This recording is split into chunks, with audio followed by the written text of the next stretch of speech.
C'est avec surprise et humilité que l'archevêque métropolitain de Kinshasa a reçu la nouvelle de sa création en tant que cardinal par le pape François. Ma première réaction, c'est d'abord une surprise parce que je l'ai appris comme tout le monde sur les réseaux. Je n'étais informé de rien, je n'avais pas vu venir cette affaire-là. Mais au-delà de la surprise, c'est avec beaucoup d'humilité, un peu dans l'esprit de l'évangile d'aujourd'hui, que j'ai accueilli cette nouvelle. Les nouvelles charges du cardinalat de Monseigneur Fridolin Ambongo Besungu seront marquées du sceau de renouveau à non-style. Moi, je considère cette nomination comme une reconnaissance de la part de la plus haute autorité de l'Église, le Saint-Père, pour le travail que nous avons fait au pays depuis quelques années, une Église aux côtés d'un peuple qui souffre. Et je crois que cette nomination, c'est une manière pour le pape de mettre cette action en évidence et de soutenir ce que nous avions fait.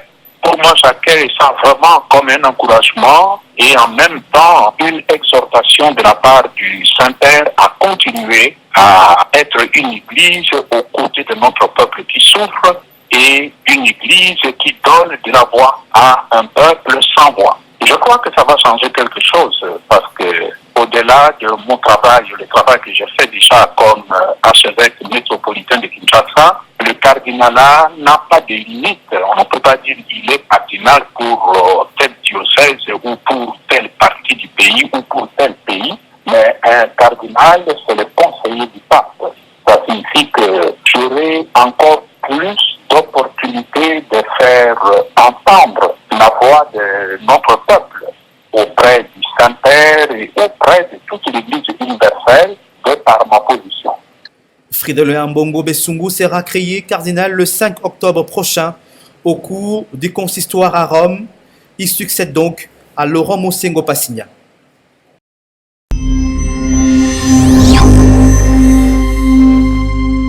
La détermination pour recouvrer leurs droits ne faiblit pas pour le caucus des députés valablement proclamés élus par la CENI, mais injustement invalidés par la Cour constitutionnelle. L'Azado saisie monte au créneau et exige sans relâche la mise en place d'une commission interinstitutionnelle pour examiner les revendications de ces élus.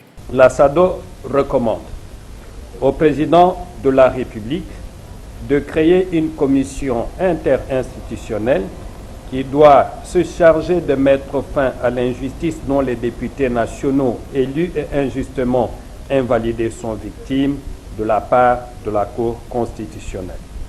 Toujours au président de la République de privilégier la réintégration des députés nationaux élus et invalidés injustement par la Cour constitutionnelle au sein de l'Assemblée nationale.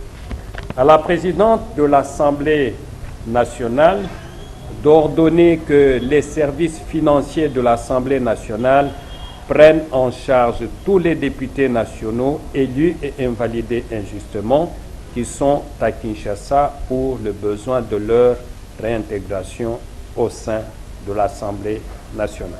De toute évidence, plusieurs voies de recours sont également envisagées, annonce Jean-Claude Katende. Nous voulons que le président de la République puisse saisir l'occasion pour en fait crédibiliser les institutions. Parce que tant que ces députés vont continuer à crier, à démontrer qu'il y a une crise, les institutions, même si elles fonctionnent, ne seront pas crédibles. Vous voyez? Donc, en trouvant la solution à leurs problèmes, on crédibilise les institutions. Et je crois que le président de la République a besoin de travailler dans un environnement où les institutions ont la confiance des citoyens. Or, pour le moment, ce n'est pas le cas. Même l'Azado n'a pas confiance ni en la Cour constitutionnelle, ni à l'Assemblée nationale qui est en train de siéger, parce que nous savons qu'il y a des intrus là-bas, c'est-à-dire des personnes qui n'ont pas eu les mandats des citoyens, mais à cause de leur influence politique ou financière se sont retrouvés là-bas. C'est contre ces personnes que l'Azado parle, et nous voulons leur dire qu'ils doivent quitter là-bas et laisser aux vrais représentants du peuple prendre place. La réhabilitation de ces élus demeure la source de crédibilité et de paix sociale.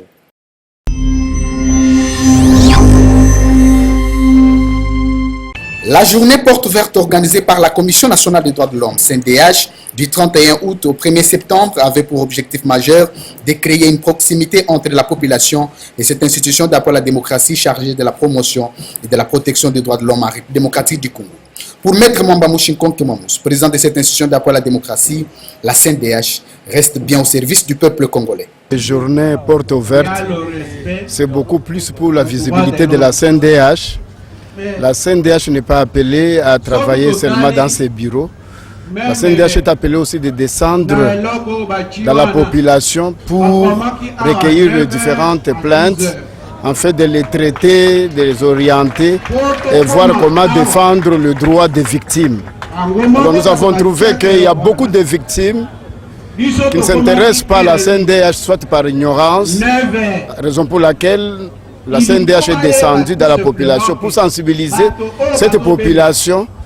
Vous avez suivi vous-même, il y a les services qu'ils payent, alors qu'à la CNDH on ne paye rien. La procédure est gratuite. Donc une raison de plus pour que tous ceux qui sont victimes de violations des droits de l'homme viennent à la CNDH présenter leurs doléances ou se plaindre carrément. Et la CNDH qui a le mandat de défendre le droit des victimes va s'atteler par rapport à sa mission de promotion et de protection des droits de l'homme, traiter ces plaintes et orienter les différentes plaintes selon les autorités compétentes et au besoin porter plainte au nom des victimes. Notez que cette initiative sera étendue dans toutes les communes de la ville-province de Kinshasa et à toute l'étendue du territoire national.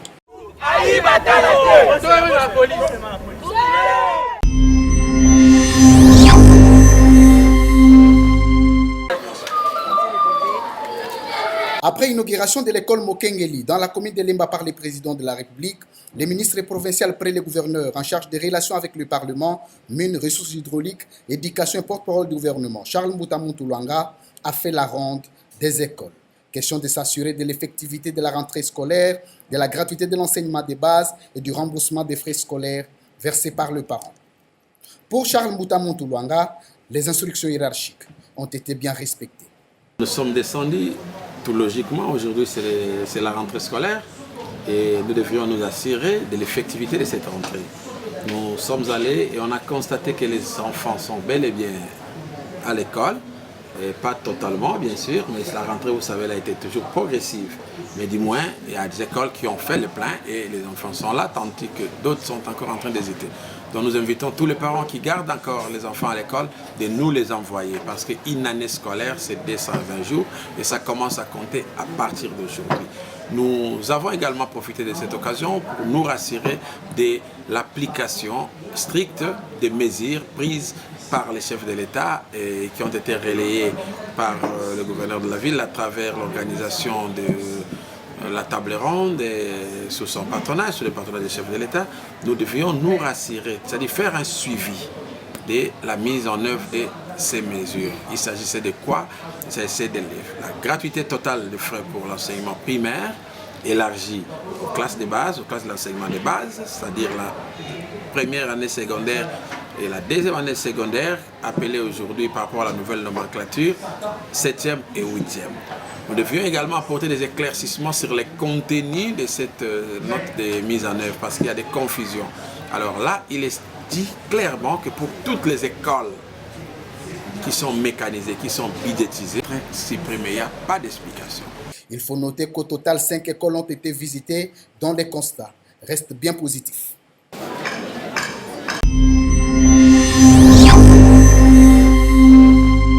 Après échange et débat, la dynamique pour la démocratie au Congo rend la déclaration suivante. Salue la publication de la liste des membres du gouvernement de coalition FCC-CACH intervenue le lundi le 26 août 2019. Note avec satisfaction la présence très remarquable de femmes dans l'équipe gouvernementale. Tout en félicitant les heureux promis, la dynamique pour la démocratie au Congo invite la nouvelle équipe gouvernementale à se mettre rapidement au travail après investiture pour répondre aux problèmes socio-économiques de la population congolaise. Félicite aussi Son Excellence Félix Antoine Tshisekedi Tshilombo, président de la République et chef de l'État, pour son implication personnelle dans la mise en place de ce gouvernement. Renouvelle son engagement ferme au FCC et sa loyauté indéfectible à son autorité morale, le sénateur à vie, Joseph Kabila Kabange.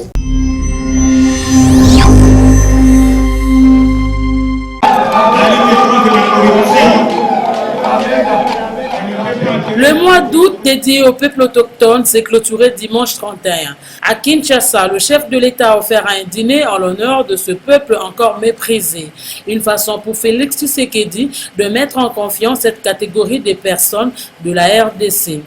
Au nom du chef de l'État empêché, son conseiller a communié avec le peuple autochtone tout en faisant part de la volonté du président de la République qui voudrait que les pygmées de la RDC deviennent des citoyens à part entière, de se considérer citoyens congolais entièrement à part. Assurer que son Excellence, Monsieur le Président de la République, que je représente ici, est très solidaire avec la démarche engagée par le leadership des Pygmées pour atteindre la pleine intégration des Pygmées congolais dans les différents circuits de la vie nationale et même internationale de notre pays. Kim Rebols de l'UNESCO a présenté les projets de la Philharmonie du Congo, projet qui vise à mettre en valeur le PA de la RDC. Les arts, le domaine du sensible, et les sciences, le domaine du sensé, et à cultiver les valeurs d'humanisme et d'universalisme, de diversité et d'unité fraternelle, véhiculées matériellement et symboliquement par les couleurs. Il convient de dire immédiatement que par couleur, nous n'entendrons pas seulement ici le spectre visible du phénomène électromagnétique de la lumière. Touchés par ce geste, le peuple autochtone de la RDC ont remercié l'UNESCO et ont également salué l'implication du chef de l'État dans la lutte contre les inégalités sociales. Rappelons qu'en RDC, les pygmées peinent encore à trouver leur place dans la société en perdant de plus en plus leur milieu naturel qui est la forêt.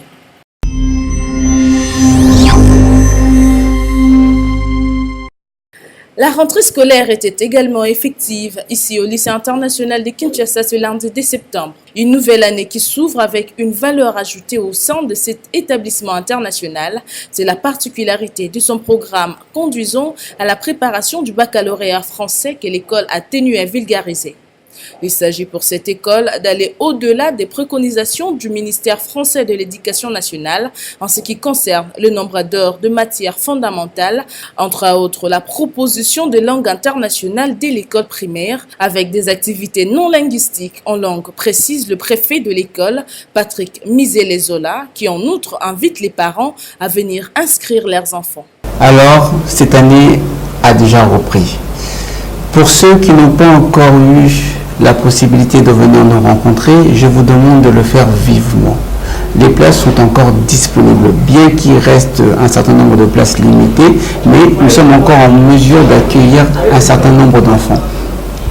Je vous demande d'avoir la sagesse de venir rencontrer notre pédagogie. Notre enseignement, comme ça a été dit maintes et maintes fois, est un engagement qui englobe le système français, préparation du baccalauréat français, avec un petit peu du système congolais, par le truchement des langues nationales, les 4 langues nationales, par des faits historiques, des éléments géographiques et culturels. En plus de cela, nous allons vous apporter la langue chinoise, le mandarin et l'espagnol. Notez que le lycée international de Kinshasa est situé sur l'avenue des Orangers, au numéro 2, dans la commune de la Gombe.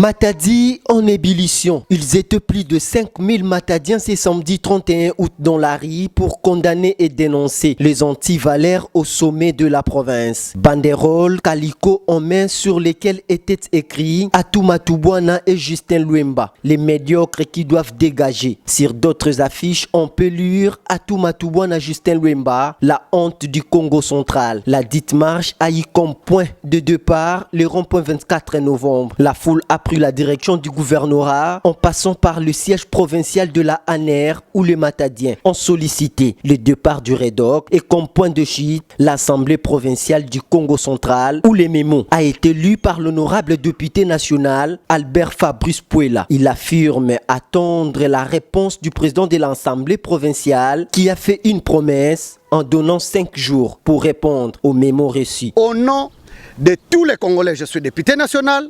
Au nom des habitants de la province du Congo central, au nom des Né-Congo, des habitants de la ville de Matadi, nous avons demandé dans les mémos que les gouverneurs démissionnent sans autre forme de procès. Faute de démissionner, et vous, le peuple peut compter sur nous, nous allons exercer une pression tous azimuts et à tous les niveaux. De son côté, Georgine Disekedi, coordonnatrice d'une structure des femmes du Congo central, parle d'une malédiction de la province si ces couples Atou et Justin ne quittent pas. Nous sommes en train de combattre si l'honneur peut nous revenir. Par rapport à tout ce qui vient de se passer dans ma très chère province, cette province que nous aimons bien, et pourquoi nous sommes dans la rue, sur le plan constitutionnel, que tout individu a le droit de réclamer, c'est dans ce droit, pour que les chefs de l'État puissent nous rétablir dans notre droit, faire partir les gouverneurs et son vice. Toute la population Né-Congo pense que la balle est entre les mains du président Félix Antoine Tshisekedi Tshilombo pour sauver la province du Congo central, dont l'image est ternie par la vidéo du vice-gouverneur qui a fait les tours du monde.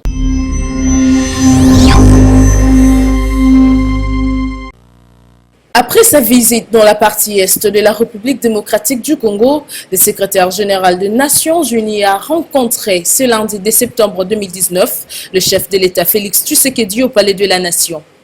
À l'issue de leur échange de plusieurs minutes, Antonio Guterres s'est livré à la presse en expliquant les raisons de sa visite en RDC. L'ONU tient à appuyer le peuple congolais et les autorités congolaises au renforcement des institutions dans la sécurité, dans la réponse aux problèmes humanitaires efficaces. Le patron de l'ONU a aussi évoqué son séjour dans la province du Nord Kivu, où il a visité les centres de traitement de malades atteints d'Ebola et échangé aussi avec certains des survivants de cette épidémie. Le secrétaire général de l'ONU a aussi réaffirmé le plein soutien de la MONUSCO dans la lutte contre les groupes armés qui sèment la peur et la mort en vue de ramener la paix et la sécurité dans les régions en trouble. Au cours de la soirée de ce lundi, Antonio Guterres a rencontré l'opposition dans le délégué de la coalition Lamuka avec qui il a eu des échanges sur la politique nationale.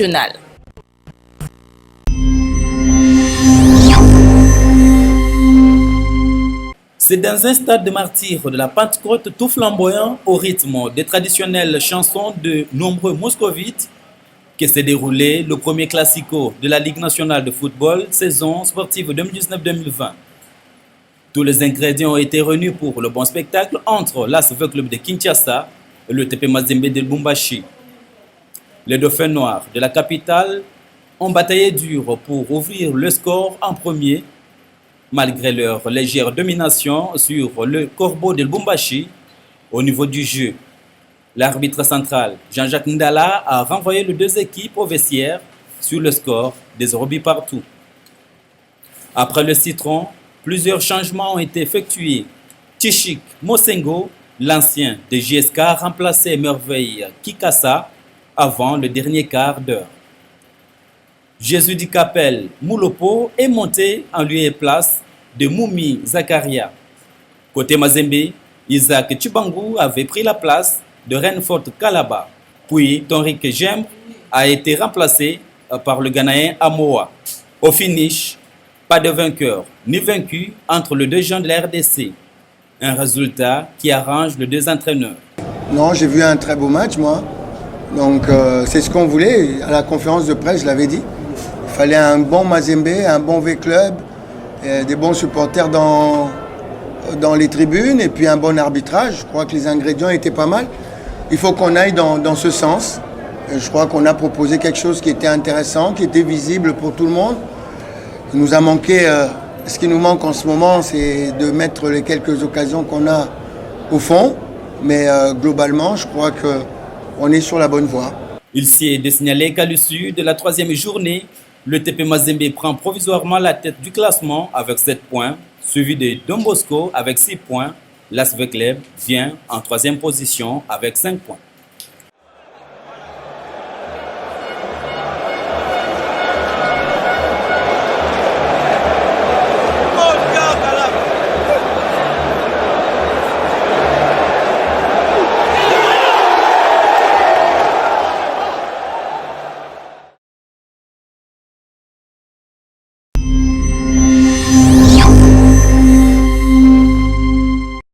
C'est dans un institut Mokengeli de Lemba rénové que le chef de l'État Félix-Antoine Tshisekedi a lancé l'ouverture de l'année scolaire 2019-2020 sur toute l'étendue de la République.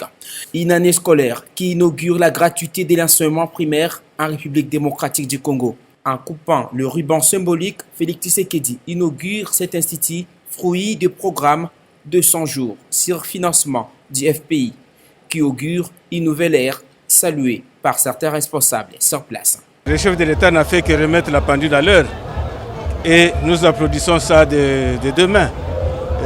Si je me remets dans mon contexte, moi j'ai vécu cette gratuité quand j'étais encore enfant. Si ça revient, nous ne pouvons que l'applaudir de deux mains. Inauguration, vous savez, chez nous, on dit qu'une école doit être un milieu attrayant pour l'enfant. L'Institut Mokengeli, à l'état où il se trouvait avant, c'était un dépotoir qui n'attirait pas les enfants. Aujourd'hui, Mokengeli, revêtu de sa belle robe, attire les enfants et nous ne pouvons que saluer de deux mains cette initiative du chef de l'État. Par-ci, par-là, par ses délégués. Aujourd'hui, Mokengeli est réhabilité totalement. Et il y a aussi le col de Kantchachi qui est réhabilité. Et à cela s'accompagne aussi la gratuité de l'enseignement. C'est que c'est la promesse du chef de l'État qui est tenue. Le défi de l'éducation devra être une priorité nationale.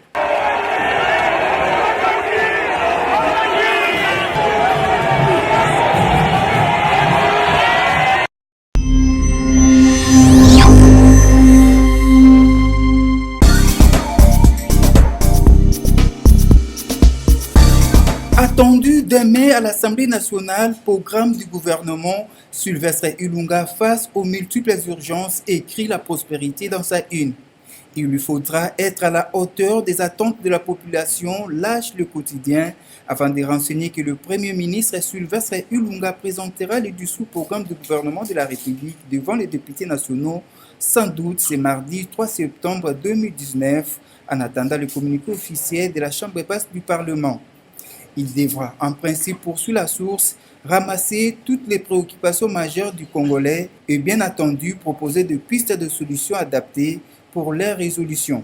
Il s'agit ici, précise les renseignants, de la dernière étape des accommodements avant le début d'un véritable travail en synergie du législateur et de l'exécutif dont les acteurs sont envahis du zèle du début.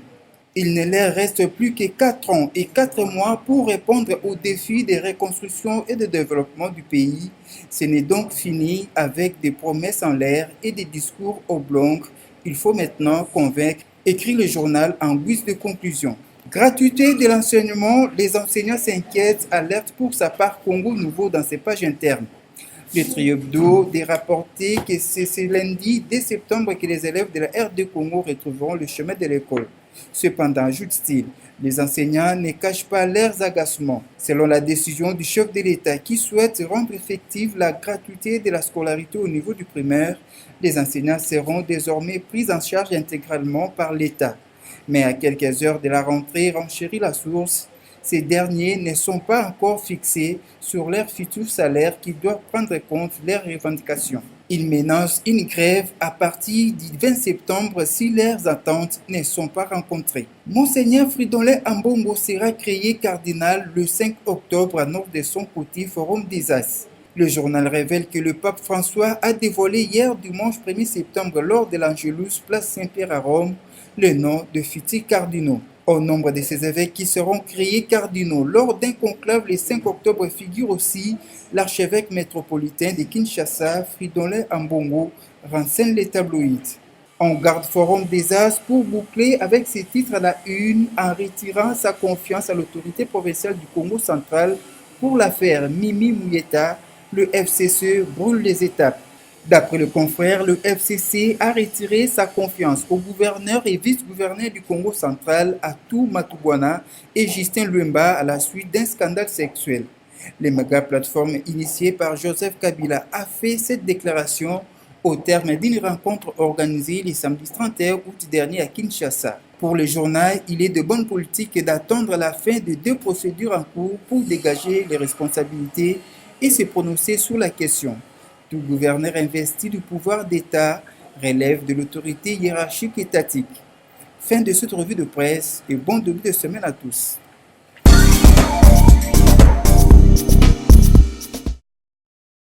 Abonnez-vous et n'hésitez pas non plus à liker la vidéo et d'activer la cloche de notification. Voilà, comme ça,